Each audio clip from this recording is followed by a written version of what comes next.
भैरवनाथ एक सुनसान पहाड़ी गांव जहां हर रात अंधेरा कुछ ज्यादा ही गहरा हो जाता है। नीलम ने खिड़की का काला पर्दा हटाया। पर्दा हटते ही सामने एक अनोखी सुंदरता वाली लड़की खड़ी थी। उसकी साड़ी खून से सनी हुई थी और उसकी आंखें चमक रही थी मानो आग की लपटें हों। उसने नीलम से दरवाजा खोलने को कहा। दरवाजा खोलो, बाहर बारिश बहुत तेज है। मेरे कपड़े भीग गए हैं, मुझे अंदर आने दे। नीलम को लगा कोई बेचारी फंसी होगी।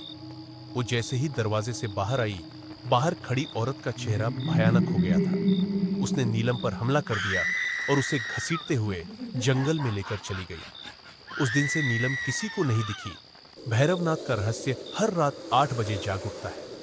संगीत में भयानक हंसी की गूंज, और वो रहस्य इस गांव को आज भी खौफ के साए में जकड़े हुए है। 8 बजने वाले हैं। 8 बजने वाले हैं। सब अपने घरों में छिप जाओ, कोई बाहर ना रहे। वो आने वाली है। दरवाजे बंद करो, खिड़कियां सील करो। अरे, ये गपशप में समय कैसे बीत गया। चलो जल्दी अपने घर। आज रात का मौसम कुछ ज्यादा ही भयानक लग रहा है।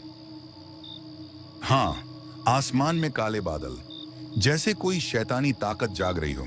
मुझे तो डर लग रहा है मंगल भाई। डरने से क्या होगा, बस 8 बजे से पहले घर पहुंच जाओ।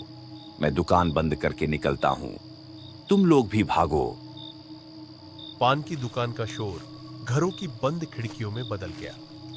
मंगल ने जल्दी से अपनी दुकान बंद की और गांव के लोग अपने घरों की ओर दौड़ पड़े। आज की रात भैरवनाथ के लिए और भी डरावनी थी। बिजली की चमक, बारिश की बूंदें और हवा में एक अजीब सी साए साए की आवाज। 8 बजे का खौफ हर दिल को थाम लेता था। 8 बजने वाले हैं। 8 बजने वाले हैं। सब अपने घरों में छिप जाओ, कोई बाहर ना रहे। वो आने वाली है। दरवाजे बंद करो, खिड़कियां सील करो।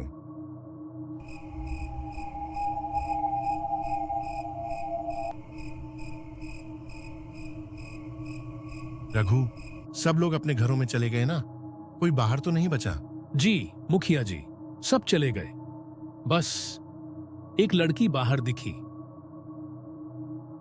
बस बस क्या रघु, कौन है वो? तुझे पता है ना, 8 बजे के बाद बाहर रहने का क्या हश्र होता है। जी, मैं अभी उसे चेतावनी देता हूं। हमने तुझे गांव की हिफाजत का जिम्मा दिया था। 25 साल पहले की वो भयानक रात दोबारा नहीं होनी चाहिए। जा, उस लड़की को अभी अंदर भेज।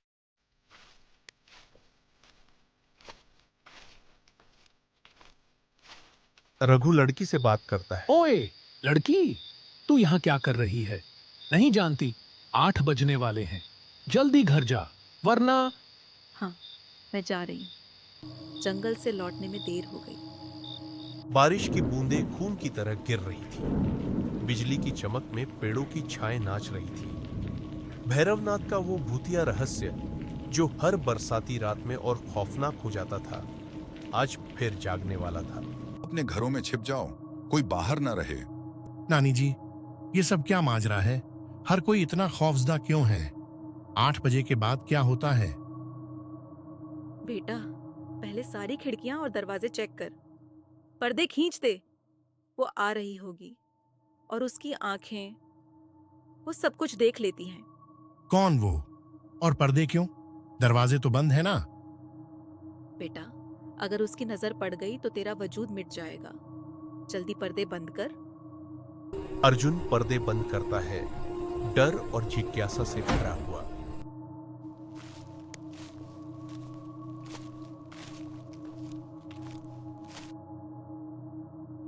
नानी जी, अब बताइए, ये रहस्य क्या है? 8 बजे के बाद क्या होता है इस गांव में? बेटा, तू छोटा था जब तेरा बाप तुझे शहर ले गया, इसलिए तुझे कुछ नहीं पता। लेकिन अब तू जवान है, तुझे भैरवनाथ का काला सच जानना होगा। 25 साल पहले इस गांव में एक ऐसी घटना हुई जिसने हर रात को श्रापित कर दिया। तभी दरवाजे पर जोरदार दस्तक होती है, जैसे कोई पत्थर मार रहा हो। ये क्या था नानी जी? कौन है बाहर? रुक जा अर्जुन! दरवाजा मत खोल। ये वही है। वही कौन? मुझे देखने तो दीजिए। चुप रह बेटा, वो हमारी बातें सुन रही है। सुबह मैं तुझे सब बताऊंगी। अभी चुपचाप सो जा। आज की रात बारिश की है, उसकी ताकत दोगुनी हो जाती है। अर्जुन अपने कमरे में चला गया, लेकिन उसके दिमाग में सवालों का तूफान मच रहा था। नींद उससे कोसों दूर थी। रात के 1 बज चुके थे। अचानक दरवाजे पर फिर से दस्तक। इस बार आवाज और डरावनी थी, जैसे कोई नाखूनों से दरवाजा खुरच रहा हो। ये फिर वही है। आज मैं इस रहस्य को सुलझा कर रहूंगा। नहीं, नानी जी ने मना किया था। पर अगर कोई सचमुच मदद मांग रहा हो, खिड़की से देखता हूं।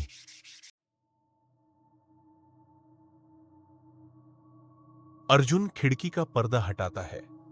सामने वही लड़की खड़ी है। उसकी साड़ी बारिश में भीगी हुई और चेहरे पर एक भयानक मुस्कान। अर्जुन, दरवाजा खोल दे। बाहर बारिश बहुत तेज है। मेरे कपड़े खून से सन गए हैं। मुझे अंदर आने दे। तुम्हें मेरा नाम कैसे पता? मैं तो इस गांव में सालों बाद आया हूं। अरे, तेरी नानी जी से सुना है। सब बता दूंगी, बस दरवाजा खोल। ठीक है, रुको, मैं अभी खोलता हूं।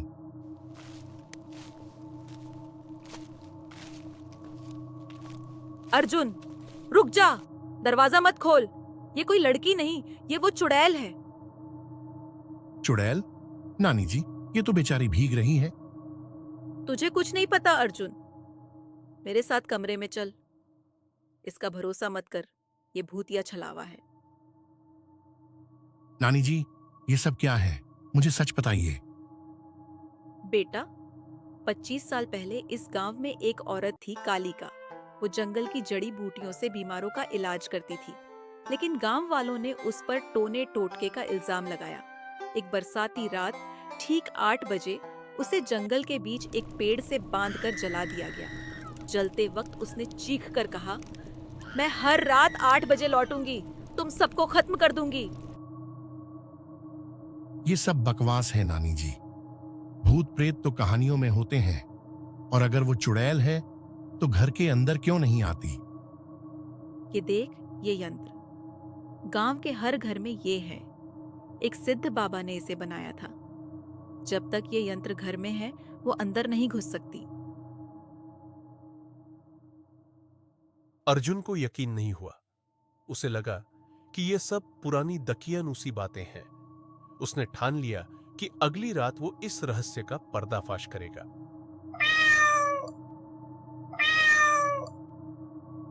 आठ बजने वाले हैं, सब घरों में छिप जाओ, वो आएगी।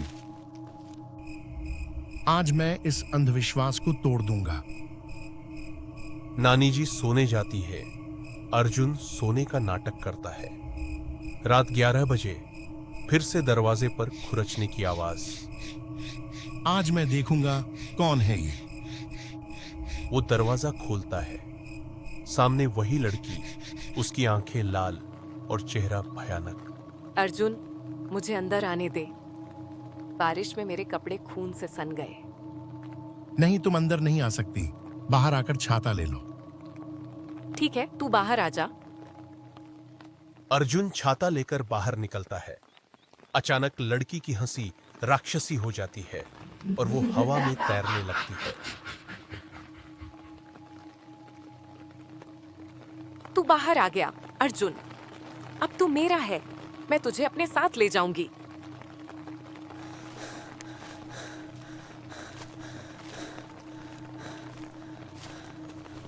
रुक चुड़ैल, चली जा, वरना ये यंत्र तुझे राख कर देगा।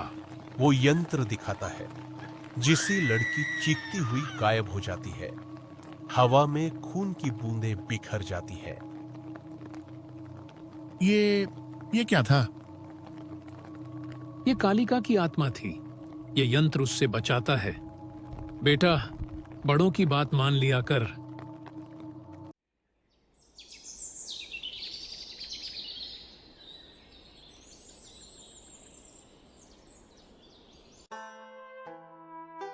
अर्जुन, तू ठीक है? हमें लगा था वो तुझे ले गई। माफ कर दीजिए नानी जी। मैंने आपकी बात नहीं मानी। अब मुझे यकीन हो गया। बेटा, अब से 8 बजे के बाद कभी दरवाजा मत खोलना।